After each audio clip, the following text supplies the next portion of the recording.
Hello, everyone, and welcome to our webinar today on critical cybersecurity controls that every business needs. My name is Michael Sugrue. I'm the president of PACE Technical. Hope everybody out there is doing well today and ready to learn some of the principles, certainly, that we use in our service when we're managing our clients, but very critical to keeping any business safe, really. Today, I'll be joined by Kyle Nichols, who is the president of Wood Canada, and Kyle's going to be speaking with us about cyber insurance. Also, a little bit later on, we'll bring on our usual guest, our Director of Technology, Noman Ahmed, once we get to our Q&A section. So I think most people here probably know who PACE is, but for those who don't, we've been in business now over 20 years. We provide proactive managed IT support for small, medium-sized businesses. We also provide managed security, and a lot of the principles and process that we use, we're going to be going through today. Managed cloud services, we're an ISO 9001 business, and for the last 5 years, been a great place to work in Canada. So the graphic here just shows a real quick snapshot of what our company structure and our service structure looks like. The top is the reactive stuff that pretty much any company in our industry can provide: basic services, monitoring, ticketing, projects. But most people work with us because of the proactive section on the bottom, which is 3 deliverables in technology alignment, where we're providing dedicated resources, doing proactive security and standards alignment. And then technology consulting, we have a strategic team for our clients that provide proactive technology planning. And then lastly, our client success team, which is the KPIs officer, really making sure that our clients are getting the results that are expected out of our service. We've done some recent training webinars. If you were a part of any of these, welcome back. If you weren't and are interested in any of these topics here, you can find them all on our website, www.pacetechnical.com, and just go to the media drop-down and you'll see and be able to get access to the recordings from all these webinars. So we did one on Teams. We did a cybersecurity threats. This was more like end user kind of cybersecurity, phishing training, things like that. Working remotely, keeping culture alive. My partner, Shale Risman, did that one. IT emergency preparedness, moving to the cloud, and also client retention. So if you're interested in any of those subjects, jump over to our website and have a look. So as far as our webinar agenda today, first we're just going to look at how you really know your business is secure, a logical approach to managing cybersecurity, and then we're going to look at some of the top controls used in securing your business. And then we're going to bring on Kyle, our guest speaker, and he's going to be talking about cyber insurance, how it works, all the key considerations. Then we'll end it all up with a Q&A session. But first, we wanted to start with just a quick poll question. I'm going to launch that right now. So the question is, how do you feel about your current cybersecurity strategy? First one is great. Hey, we got everything covered. Second one is, yeah, you know, I think we're okay. We got some things in place, but I don't know, I'm not sure, maybe we have some gaps. And the last one would be, not great. I don't feel like we really have any kind of process or strategy around cybersecurity. So we'll just wait another couple seconds here. I hope all of our clients are saying the great one. Okay, and I think I'm going to end the polling right there. It looks like we have a dead tie. I'm going to share the results right now. So, and hopefully everybody can see this on the screen. I've had glitches before with the polls here in Zoom, but looks like 50-50 split between great, we have everything covered, and okay, you know, doing some things, but feel we have gaps.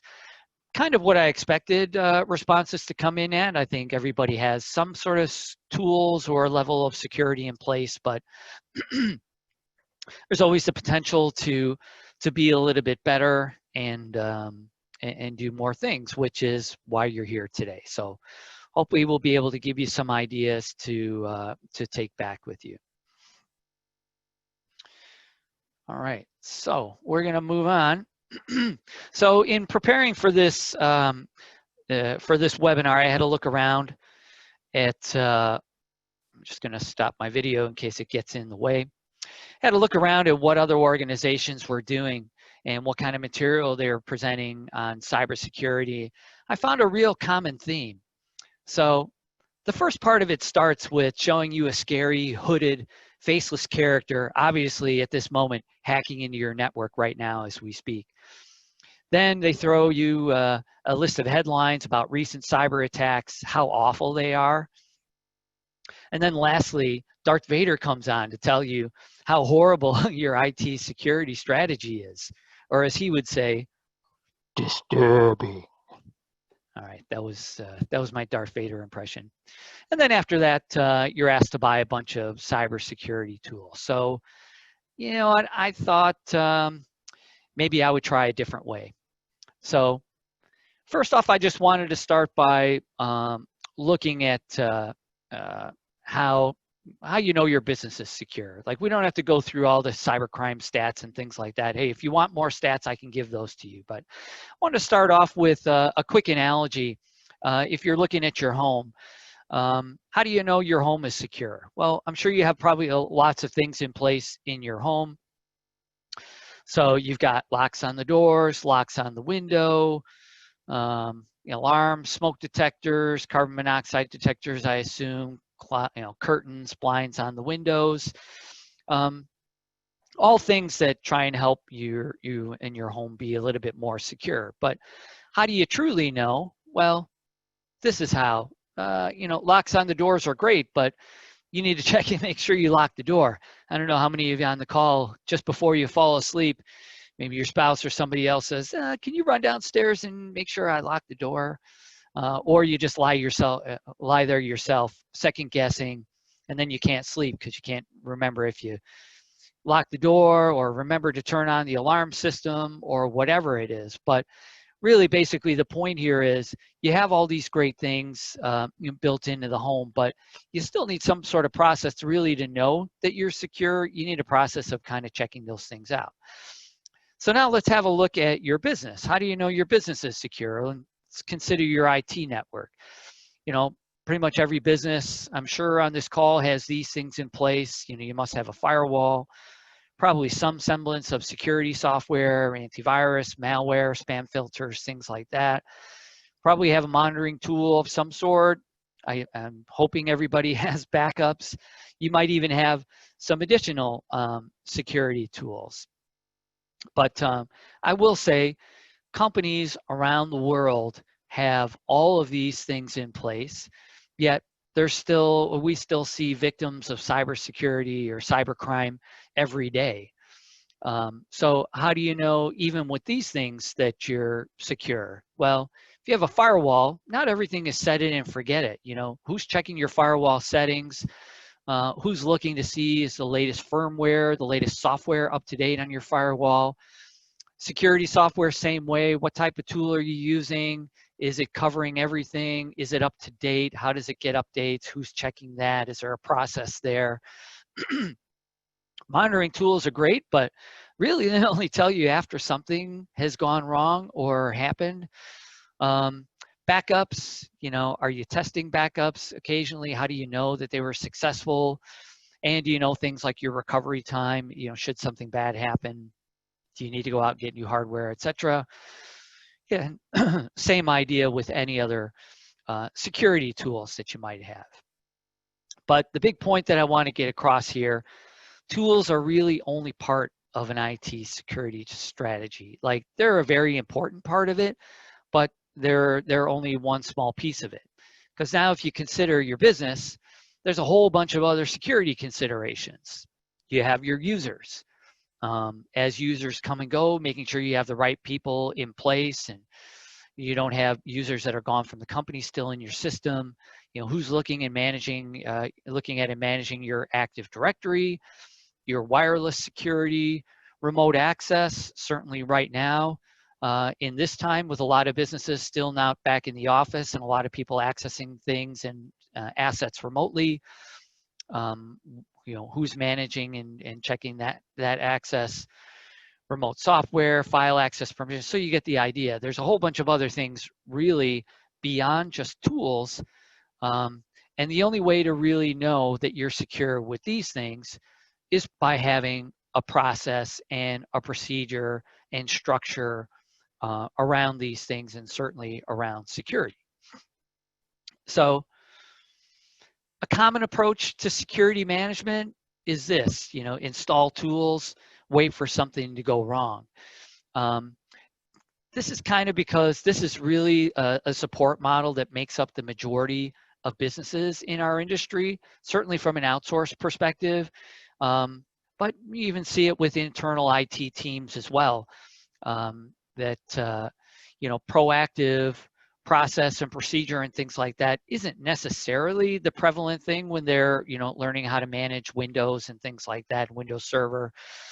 But this is what's most prevalent in the industry, just because it's the easiest support model to run. Install tools and then just be kind of that reactive, wait for the client to call with a problem or a request or etc. Some businesses have great marketing and advertising and even probably have great intentions, but in the end, they just don't have the process or dedicated resources that are really necessary to properly manage IT in general and not just security. So I want to propose a better way.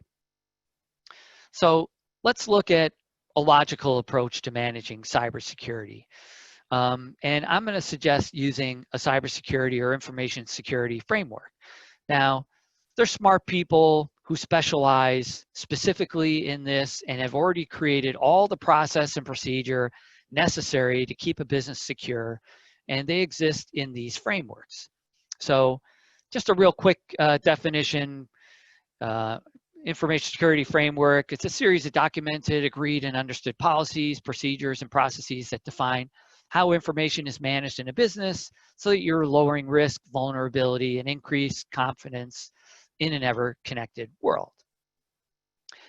Here's a look at some of the most common or most popular frameworks that exist, certainly cybersecurity frameworks. The first one on the left here is the NIST framework. NIST stands for National Institute for Standards and Technology.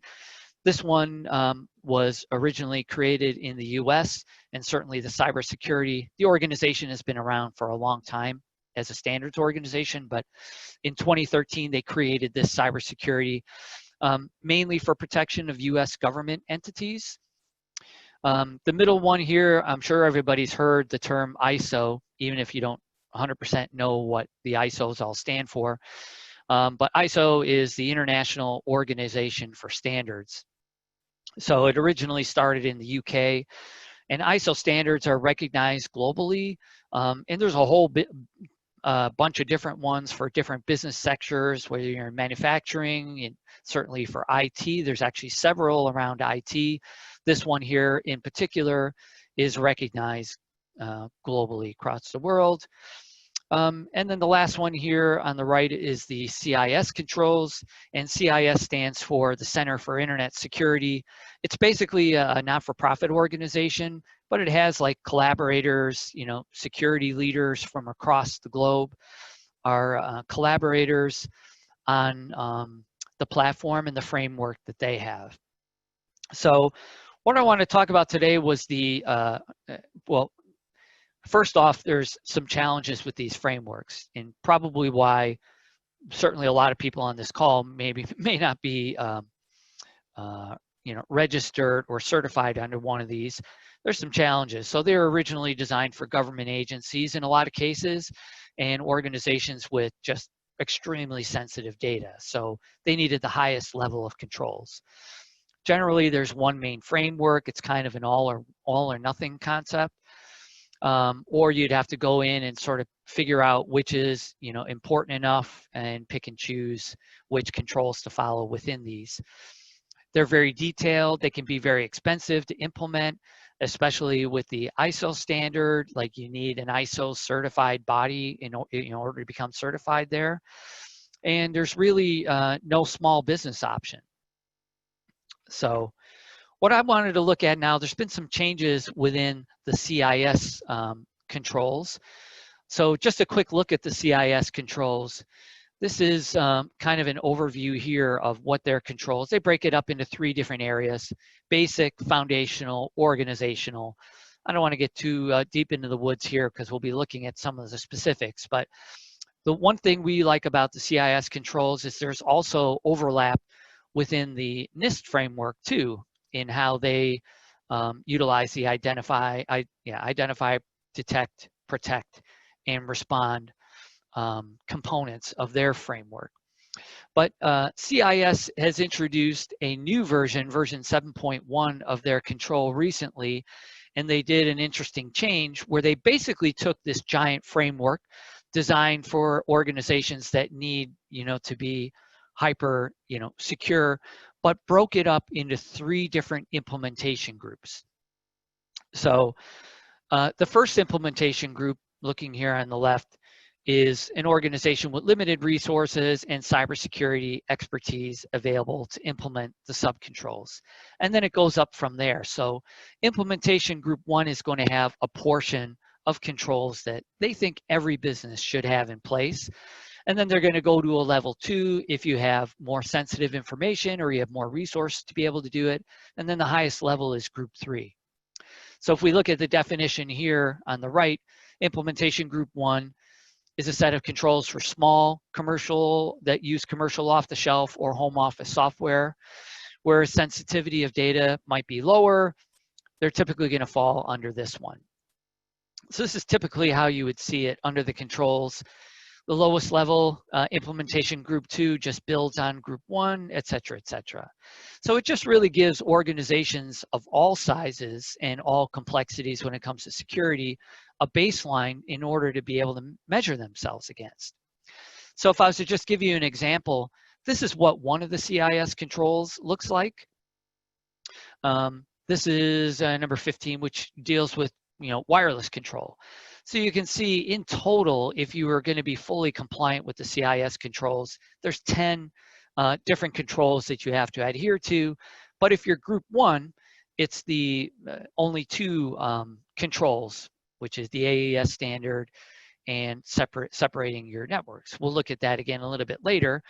And then level 2, it shows you all the areas. All this information is on the CIS website for anybody that wanted to look a little bit closer. But they don't specifically say, okay, group 1 is for all small businesses, because there also could be small businesses that exist that do either have very, very sensitive data or a need for compliance. I'll just show you now, on top of having a framework and following some sort of a standard like this, you still need a way to be able to track and manage these things, and a process for obviously checking all these things on a regular basis. We're not just checking it once and thinking, okay, we're good. So this is a look into our PACE portal that we provide for our clients. So the policies section here is where we track not only security, but all the IT standards that we're checking against, basically providing our clients with real-time reporting on this, as well as a risk score so they know where they stand. But regardless of what approach to security that you manage, you do need to have some sort of process procedure around it, and you also need reporting, especially if you're not the one that's doing it. If you're the business owner or person primarily responsible for IT in the business, somebody's got to report these things to you so that you know that they're happening right now. So basically, we've based our checks on the combination of the NIST and the Group 1 and Group 2 CIS frameworks. This is a look at all the CIS controls. So as I mentioned, that there's 20 of them in total. However, we don't have the time, and I assume probably not the attention span to go through all 20 of these. So basically what I've done is I've chose, what I feel are and what we feel are the top 10 to review with you today, and just want to show you what the Group 1 requirements, because I assume most businesses on here today are small businesses, and show you what the Group 1 requirements are for all of these control areas. So here they are. I've really, okay, so there's 11 here. I've grouped the first 2 together because they both deal with inventory. So inventory of unauthorized devices and unauthorized software. Next is continuous vulnerability assessment and remediation. Then email and web browser protections, malware defenses, data recovery capability. And the next column, secure configurations for network devices, controlled access based on the need to know, wireless access control, account monitoring and control, and then the last thing, security skills assessment and appropriate training to fill gaps.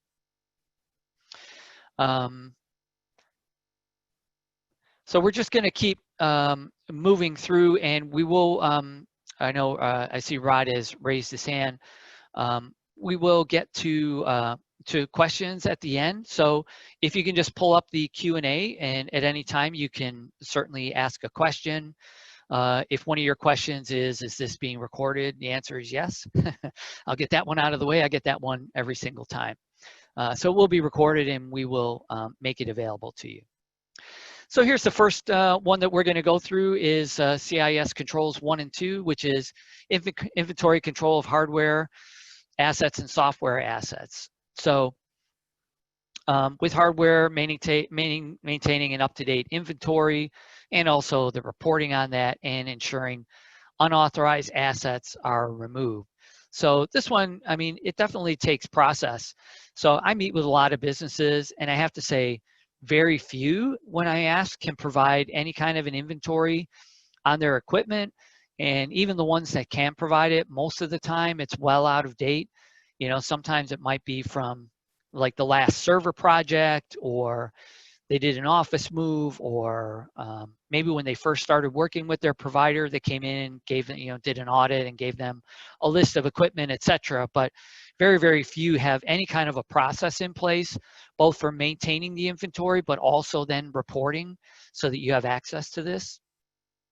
So the second area here is under software, and maintaining an up-to-date list of authorized software, and then making sure only software and operating systems currently supported by the vendor are allowed. So I'll have to say Microsoft, you know, ending support on their products is probably the most popular example of this second one.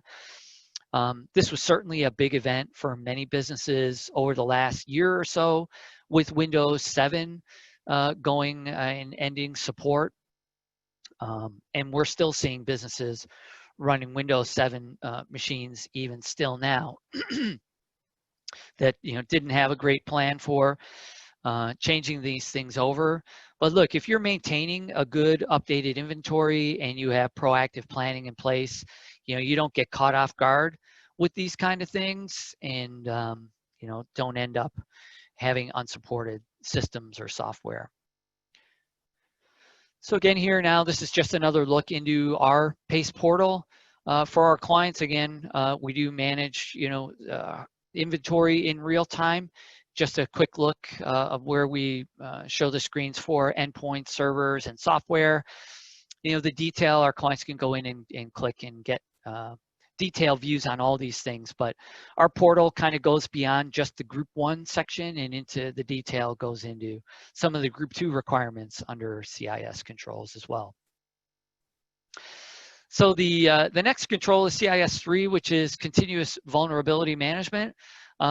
This one is all about keeping software patched and up to date.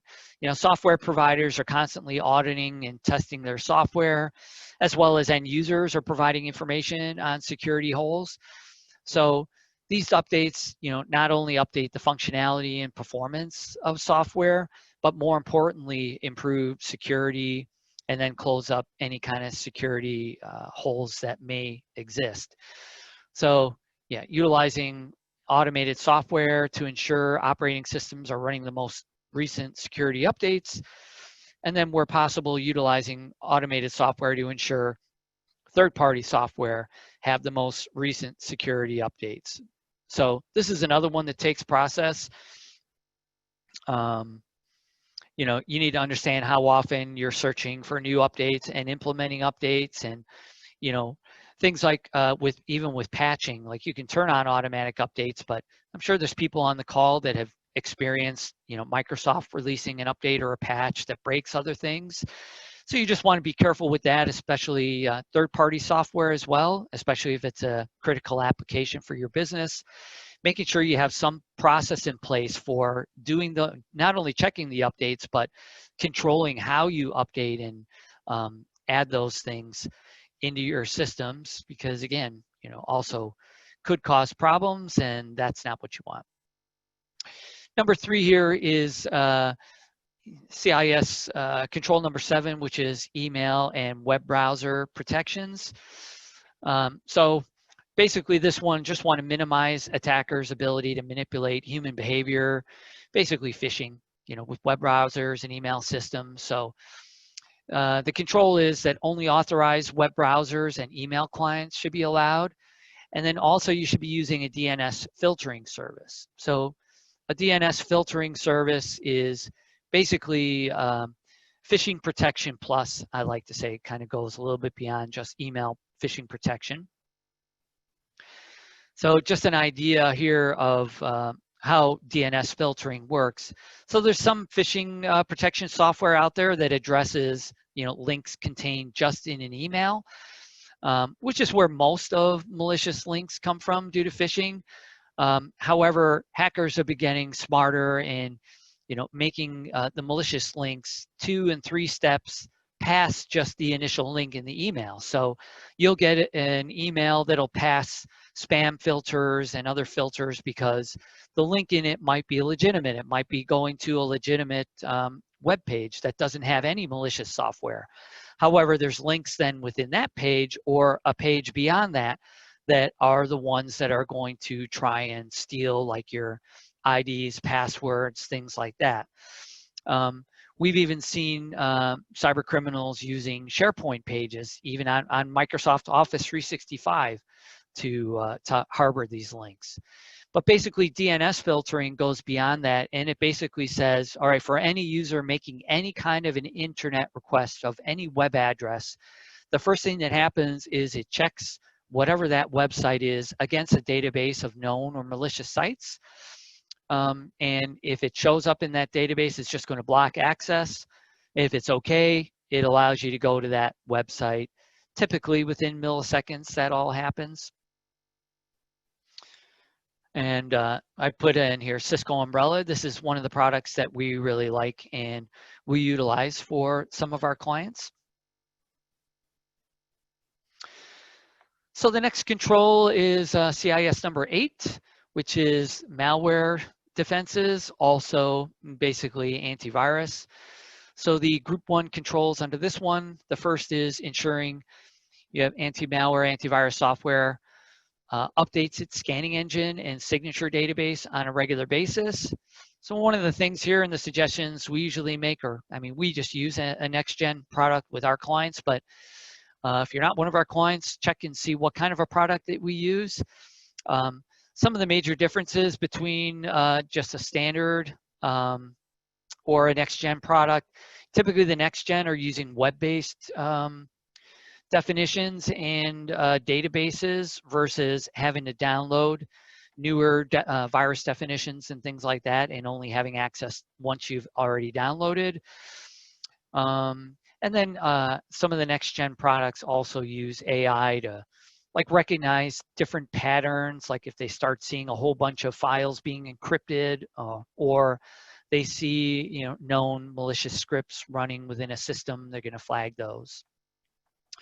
The second group 1 control, configuring devices so they do an automatic scan of removable media. So like USB sticks, removable hard drives, things like that.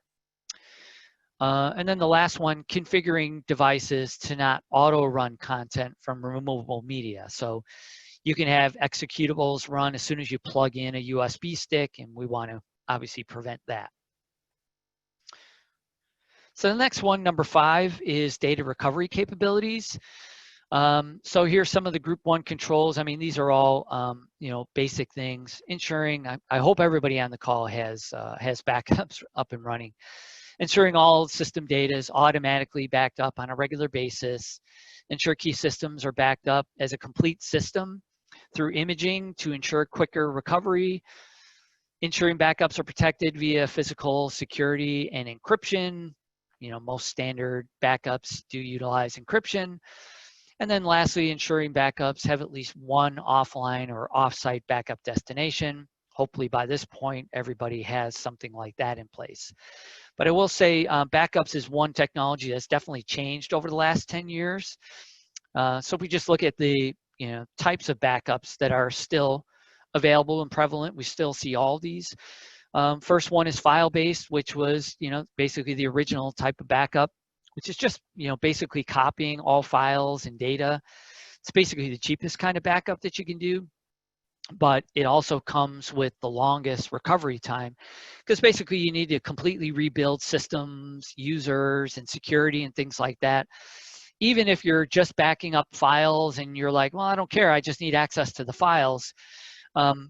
Once you lose your servers, and if you have permissions and things like that set up on files and things like that, if you're just copying those files to, let's say, a cloud based file storage, you're probably going to lose all the security and control of those files when you do it in just that manner. The second is image-based. So it's kind of what the control was alluding to use image-based, because it's quicker. You're doing an entire snapshot of a whole server. It's kind of like taking a whole picture. But with image-based, you still need an environment, even if you have a full image, and even though it's quicker to recover, you still need somewhere to be able to recover to.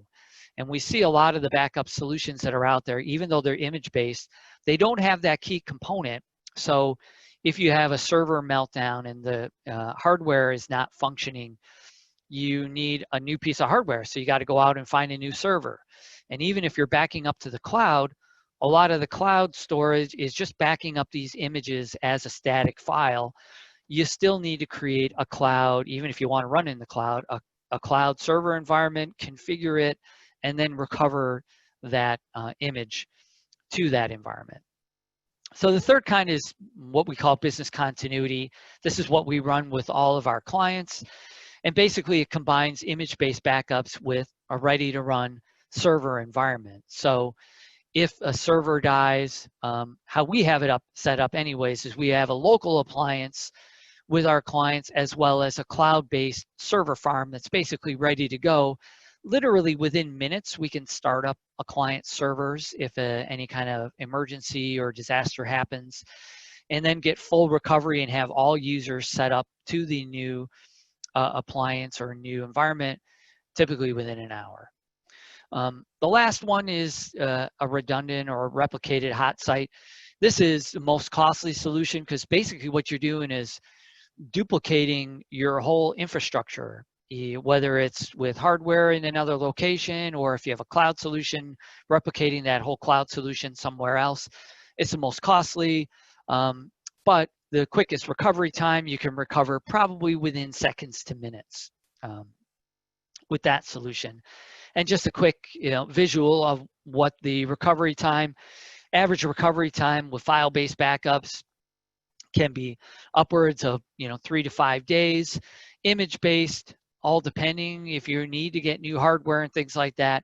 A lot of times it can be within a day, but the average is still a couple of days if you're cloud only. If you're image-based and you're local, might be a little bit quicker. And then we see business continuity and the redundant solution pretty close for time to recover. And so best bang for buck and most efficient, certainly from a cost standpoint, is going to be business continuity. So let's keep moving here on to the sixth one we want to talk about today, which is CIS control number 11, which is secure configuration for network devices. So this includes your firewall, switches, routers, etc. So there's really only one control here under group 1, but it's certainly an important one, and it's speaks again directly to process. It's generally, there's really no automatic update feature when it comes to network devices. Again, sort of for the protection, you don't want something, updating and like taking a whole network down. So you really need a process to check regularly and have it reported to you so you know these things were checked.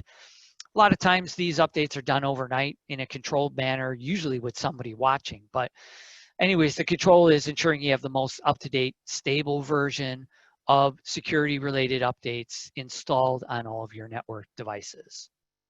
So that's a simple one. We'll just keep moving on here. The seventh one we want to talk about today is CIS control number 14, which is controlled access based on the need to know. So this control just deals with how you manage your users and access to information in your environment.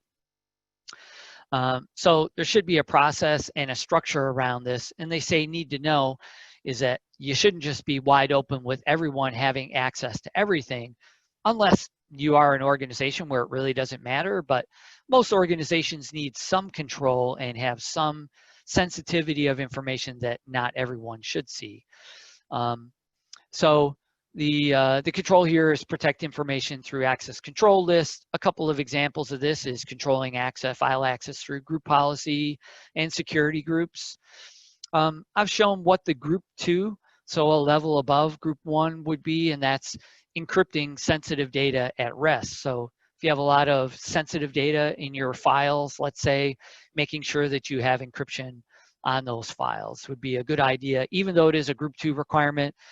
We have a lot of group 2 things that we check as our process with our clients. Number 8 is CIS 15, which is wireless access control. We had a sneak peek at this one earlier, but the first one, leveraging the advanced encryption standard, also known as AES.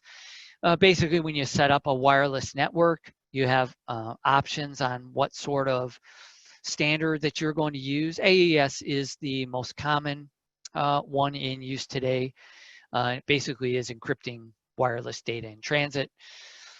The second one, creating separate wireless networks for personal or untrusted devices. So the most common way people are doing this, they separate a corporate and a guest network. So corporate users use the corporate. You have people visiting or interns, things like that. Untrusted devices, you allow them guest access, which you physically separate to your corporate network and your corporate assets, your servers, software, things like that. Also showing one of the group 2 requirements here, which is maintaining an inventory of wireless access points. I think just keeping up-to-date inventory on all network equipment is also a very important thing. Wireless, switches, routers, et cetera, et cetera. So the next one is CIS Control 16, which is account monitoring and control. I think these are some things that should be a part of any standard IT management process. Again, these all require a process and reporting really to know if they've been completed. But let's just read through these. Disable any accounts that can't be associated with a business process or a business user. A lot of times we'll, take over accounts and find there's a whole bunch of people that, no longer work with the company. Certainly, even with Office 365 accounts, you also need the same process there too. And we'll take over accounts. Sometimes we found users that have been gone from the company, but the company is still paying for Office 365 licenses for users that have been gone for months, in some cases even years, just because there really wasn't any process around looking at that. Second one, automatically disabling dormant accounts after a set period of inactivity, automatically locking workstations after a standard period of inactivity. It's a very, very standard basic IT control. And then I want to show a group 2 one here, which is utilizing multi-factor authentication. This is a big one with us that we try and educate all of our clients on and implement as much as we can. But certainly if there's any people out there that are on Office 365 that are not using multi-factor or 2-factor authentication, this is something you must do. Office 365 has been a big target of organizations now, certainly with cyber criminals. Also now remote access with a lot of people right now not in their offices. Should be using multi-factor authentication just to provide that extra layer of security. Any kind of cloud software, especially if it's main business applications, you should be considering using multi-factor authentication. So the last one I wanted to talk about today, also a critical one, is implementing a security awareness training program. So, you know, with the importance of how popular social engineering has been as far as a threat goes, this one is definitely critical. So let's just read through these. Creating a security awareness program for your workforce members to complete on a regular basis, you know, not just once. Hopefully it should be continuous and engaging, which is a challenge sometimes with cybersecurity, as some of you may be feeling on this webinar right now. Training workforce members on the importance of enabling and utilizing secure authentication, and also in different forms of social engineering attacks like phishing, text scams, etc. Training workforce members to be aware of causes for unintentional data exposure. So what do they do if they lose their phone and it's got their work email on there, or by accident they email some sensitive information to the wrong person? And lastly, training workforce members to be able to identify the most common indicators of an incident and how to report it and where to report it. So an easy way to do this, there's a lot of third-party security training services that are available. We use a popular one. It's called KnowBe4. It's web-based training. It tests your users on their knowledge and then provides reports to whoever, you know, the admin is at your company, lets you know that your people did complete, what kind of results. It also does random phishing simulation testing, which sends out kind of test emails to see if people fall for phishing scams in their email. And then it does a gap analysis and gives content recommendations on what you should be training your people on. So that's basically everything that I wanted to show you today. If anybody wanted more information, we're going to get to Kyle in a minute here. But if anybody wanted more information on the CIS 20 controls, you can just visit their website. It's cisecurity.org. They've got lots of tools and things on there you can assess yourself. Or we're giving a little bit of an offer today for any attendees today, certainly non-clients. If you're a client, we're already looking at these things for you. But if you're an attendee, not a client, we're offering a free security assessment based on the Group 1 controls that we're talking about today that we can arrange with you. So if you're interested in that, just put your contact information in the, you can add it into the comments section and just say, hi, I'd like the free assessment. And we will certainly get in touch and help you out. So I think if, you know, CIS, we talked about the 20 controls, but I think if CIS made a 21st control, it would probably be, if all else fails, make sure you have good cyber insurance. So without any further ado, I'll bring back on Kyle Nichols, president of Hewwood Canada. So take it away, Kyle. Thanks, and hi, everyone. Michael, could we launch that second poll while I just start the introduction? Oh yeah, sure. Perfect, thank you. Thanks everybody, I'm Kyle Nichols, president of Hewwood Canada Limited. I'll spend a few minutes talking about cyber insurance and happy to answer any questions along the way. And of course, at the end, if you could take a little bit of time and just answer a pretty simple question here, that would be great. So who is HWI? We are a private and independent insurance broker. We've got about 15 offices across 13 countries. We consider ourselves a niche broker with direct access to Lloyd's. And one of our growing niches, or mature niches, I should say, is cyber.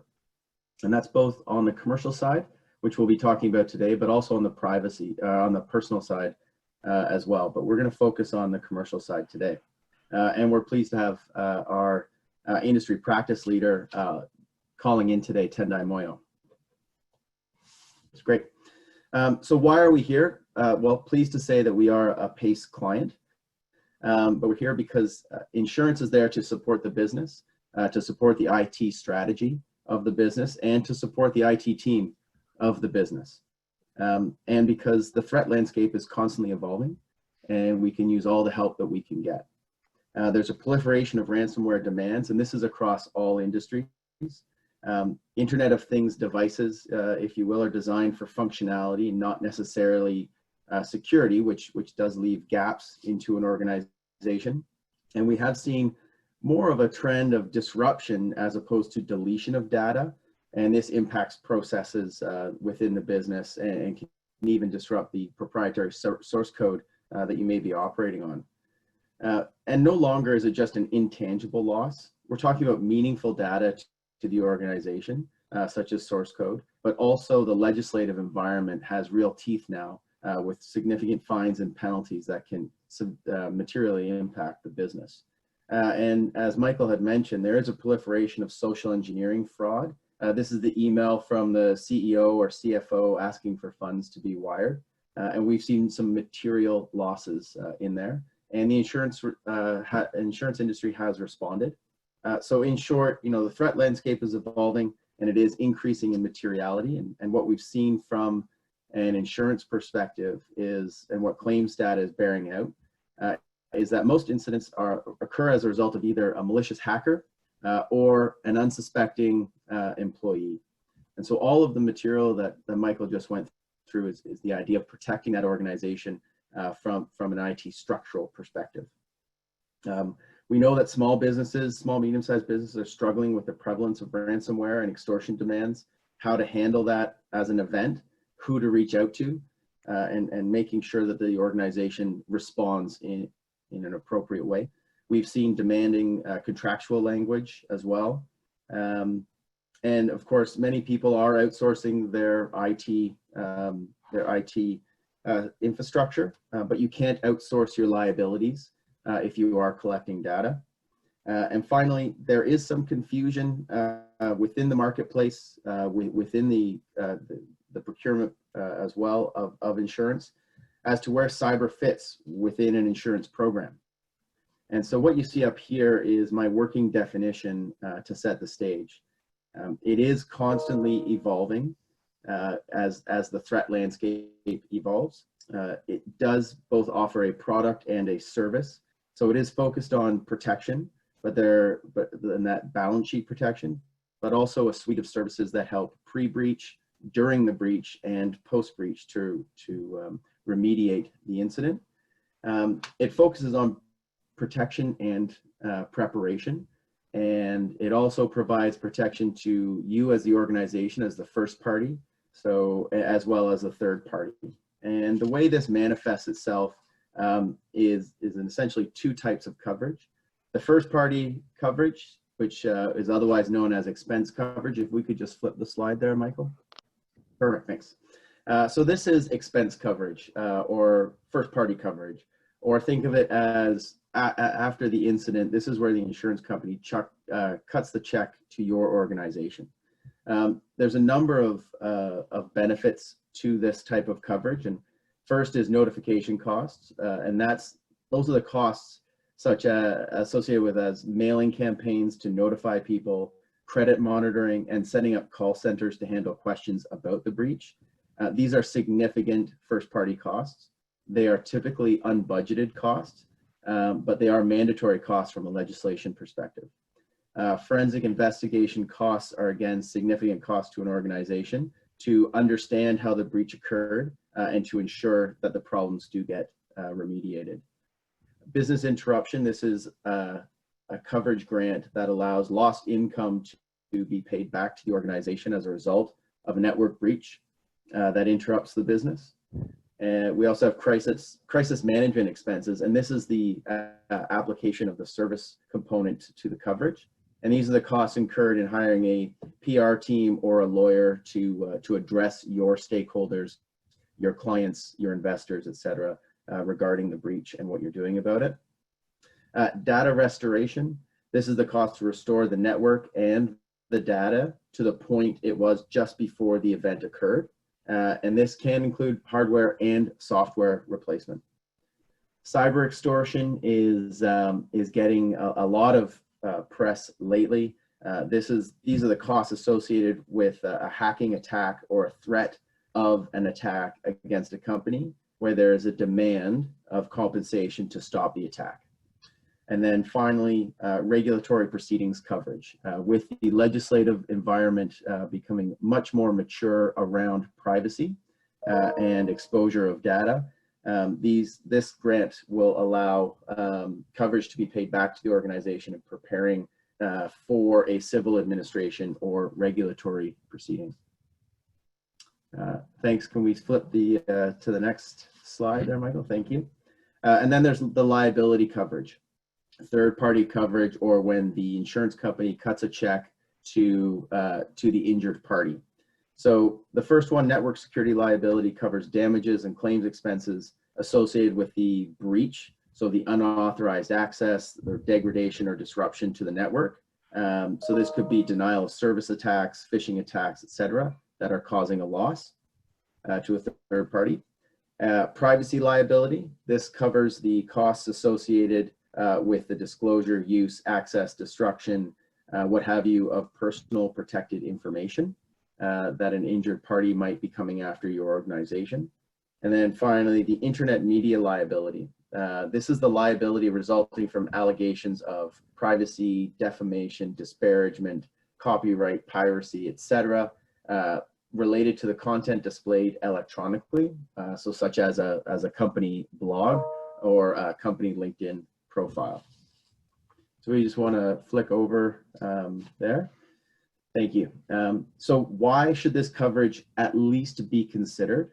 Well, first of all, it is part of a holistic risk management approach. The business strategy side, this should be a governance issue, not an IT issue. The fines and penalties associated with the Digital Privacy Act, the impact to the brand as a result of a breach that flows all the way through the value chain needs to be at the board level. We have another aspect, which is the IT strategy. As I mentioned earlier, there's a number of evolutions taking place from a threat vector perspective, and the IT team needs support and resources. And insurance provides both the capital partner and access to services and expertise that may not be readily available in the company. And finally, it should form part of your risk strategy, your business continuity planning, crisis response, compliance, training, like creating that risk-aware culture within the organization to build up the resiliency of the firm. It really does take a holistic approach to protect the organization, and that includes people, it includes processes, and it does include technology. And then finally, just some tips here to build on what Michael was going through. Know your data inventory, the who, what, where, when, and how you have data and where it's stored. Training. As Michael mentioned, you cannot make this more of a priority. It's the frontline staff who are clicking emails and allowing threats into the organization. And we run a significant training program internally. We also help our clients develop training modules and create content to support that. And of course, within the cyber insurance procurement, you can tailor the product, and then also make sure you're dealing with experts, and that includes your insurance broker as well as the insurance company, because a lot of insurance companies don't necessarily know the ins and outs of a financial technology company versus a health technology company. And that's where the expertise comes in. And that's why we've dedicated and invested in this space to help our clients understand how the cyber insurance purchase can help. Just wanted to put our contact information. Certainly email me if you had any questions or concerns about cybersecurity or IT in general. Certainly Kyle's email here if you wanted to talk to him or get any more information about cyber insurance. And in a standard business insurance policy, is there any level, like without you know, me as a business owner going to my insurance agent saying, hey, I'm really worried about cyber insurance. Like, is there any level of cyber insurance that comes basic with most business insurance? And if so, to what level is it? I'm assuming at that, you know, at that level probably wouldn't be encompassing all or very much. Yeah, and be like, do you have to physically go to your insurance company and say, I need cyber insurance? Yeah, so the standalone cyber insurance policy was really created to help fill a gap in the traditional insurance program, and that's both on the property side and on the liability side. So essentially, there was no coverage grants in a typical insurance program for cyber protection. And so we've had an evolution of standalone policies come into play. Over the last, I would say, 3 years, we have seen slivers of coverage come in on liability policies to allow a small sublimit of cyber coverage. But again, these are limited to $25,000, whereas a standalone policy would be upwards to $1 million in coverage. Right, right. Okay. Obviously, that's the key component. Yeah, it'll cover a certain amount, but I don't know, the research that I've done on a lot of cyber incidents, yeah, 25,000 could be a drop in the bucket. Right. Okay, so we'll give just a few more seconds to see if anybody else might have any questions. Otherwise, we'll just consider we did an amazing all-inclusive job explaining the information. Either that or everybody's asleep. Hopefully that's not the case. But you know what, we've been an hour now. I think that's enough of people's time. Certainly if anybody had questions and wanted to bring it up to us, you can email us offline. Of course, our email addresses are right there. Call, email us, whichever, if you wanted to find out more information. So want to thank Kyle again for being on with us today and providing that information. Thank you, Kyle. Thank you, Michael. And yeah, please don't hesitate to reach out to us with any questions around cyber insurance. Okay. Well, that will sign off and say, hope everybody is healthy and has a great summer. Talk soon.